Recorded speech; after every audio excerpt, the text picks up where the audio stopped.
खबर ओडिशा। बालेश्वर बीजेडी पक्षर बेआईन खनि खादन बंद पर जिलापाल अफिस माफियाराज विरोध में जनगर्जन। बेआईन खनि खादन बाली पथर माफियार दुरात्म अवैध क्रसर और इटाभाटी द्वारा सृष्ट भयावह परिवेश प्रदूषण विरोध में आज बालेश्वर जिलार जनसाधारण एकत्रित हो स्पष्ट और सशक्त संदेश देते। शनिवार बालेश्वर बिजु जनता दल तरफ फांडी छक ठारू जिलापाल कार्यालय पर्यंत एक विशाल रैली माध्यम बेआईन खनि बाली पथर चोराचारण और माफियाराज विरोध में जोरदार प्रतिवाद करते। याद्वारा कुपारीर सारिसुआ सोरर बागुड़ी नीलगिरी रेमुणा इत्यादि अंचल जनजीवन अस्तव्यस्त हो जाइछि।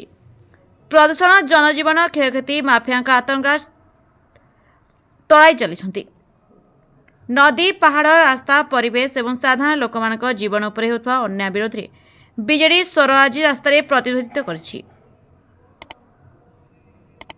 नीलगिरी प्रफुल्ल महांती रिपोर्ट ए खबर ओडिशा।